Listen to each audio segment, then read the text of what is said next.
রফিক ভাই একটু এই প্রশ্নটা কিন্তু একেবারে আপনাদের সরকার এবং আপনাদের প্রতি, যে আসলে এটা নাকি কোনো কারণে ক্যাম্পেইনের জায়গাতে ঘটনা ঘটে গেছে, শুরু হয়ে গেছে, ক্যাম্পেইনের জায়গাতে একেবারে সমালোচনা হিসেবে, আত্মসমালোচনা হিসেবে আপনার কিছু বলবেন কিনা?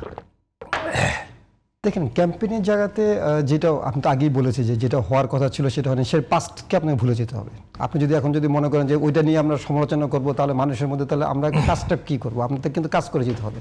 এবং সেটার জন্য যেটা আমার মনে হয়, যেমন স্যার যেমন কিছুদিন আগে, এই গত 2 দিন আগে স্যার আমরা কিন্তু একটা রাউন্ড টেবিল বৈঠক করেছিলাম, এবং সেখানে রাউন্ড টেবিল বৈঠকে কিন্তু বাংলাদেশের স্বনামধন্য চিকিৎসক যারা ভ্যাকসিনেশন প্রক্রিয়ার সাথে জড়িত, ইভেন ওয়ার্ল্ড হেলথ অর্গানাইজেশন এবং ইউনিসেফের তাদের প্রতিনিধিও কিন্তু সেখানে ছিলেন। এবং সেখানে কিন্তু আমরা একটা রাউন্ড টেবিল বৈঠকে ডিসকাশন করেছি এবং গভর্নমেন্টকে আমরা একটা বার্তা দিয়েছি, আপনাদের মাধ্যমে, সেটা মিডিয়ার মাধ্যমে গভর্নমেন্টকে একটা বার্তা দিয়েছি যে আপনাদের কী কী করা উচিত, কী করা হলে কীভাবে ভালো হয়।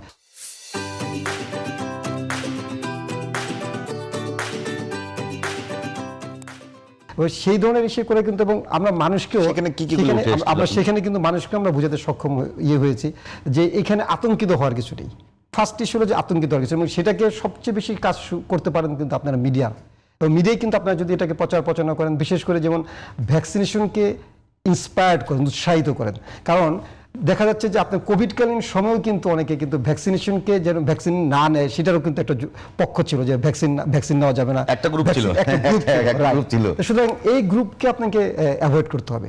সেখানে কিন্তু ভ্যাকসিনেশন প্রক্রিয়ার আওতাধীন আপনাকে সবাইকে নিয়ে আসতে হবে, এবং সেখানে ওয়ার্ল্ড হেলথ অর্গানাইজেশন কী করতে পারেন, ইউনিসেফ আমাদেরকে কীভাবে সহায়তা করতে পারেন, সে ব্যাপারে কিন্তু আমাদের রাউন্ড টেবিল বৈঠকে উঠে এসেছে। কীভাবে এই যে স্যার যে বললেন যে হার্ড ইমিউনাইজেশন ডেভেলপ করা যায়, এই স্যার এই কথাগুলো কিন্তু রাউন্ড টেবিল বৈঠকে এসেছে। সুতরাং এই সচেতনতা করার জন্য, মানুষকে সচেতন করে তোলার জন্য আপনাদেরও যেমন ভূমিকা আছে, রাজনৈতিক ব্যক্তিদের যেমন ভূমিকা আছে, এবং সোসাইটির যারা সমাজসেবামূলক কাজ করেন তাদেরও কিন্তু অনেক ভূমিকা আছে। এবং তারা যদি সকলে মিলেই, আপনার যদি একটা, কারণ সমাজ কিন্তু সকলকে নিয়েই, এখানে কিন্তু দেখেন আপনাকে আমাকে ইন্ডিভিজুয়াল নিয়ে কিন্তু নিয়ে কিন্তু আলাদা করলে হবে না, সকলকে নিয়েই কাজ করতে হবে। এবং সেখানে যদি আপনার সরকারি দল বলেন, বিরোধী দল বলেন, যারা আছেন সবাই যদি আমরা এই ব্যাপারে এগিয়ে আসি, তাহলে কিন্তু এই ধরনের আতঙ্ক তৈরি হবে না মানুষের মধ্যে, এবং চিকিৎসা কাজটাও সহায়তা হবে।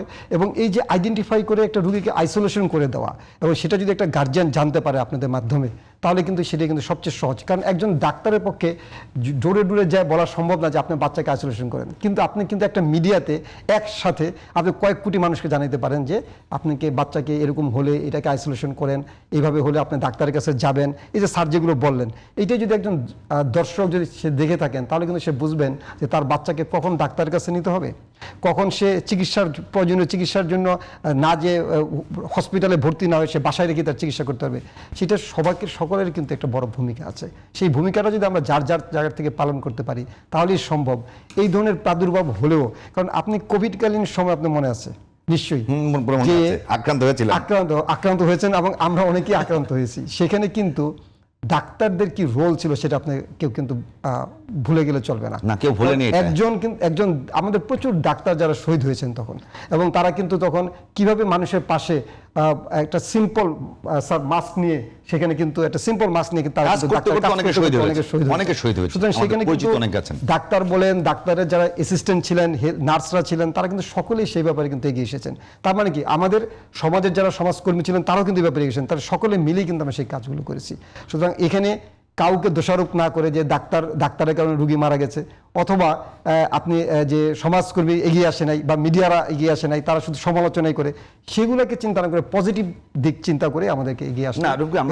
আমরা তো সমালোচনা করছি, প্লাস আমরা ক্যাম্পেইনটাও করছি, আজকের প্রোগ্রামটাও তারই একটা এক্স্যাক্টলি বলতে পারেন।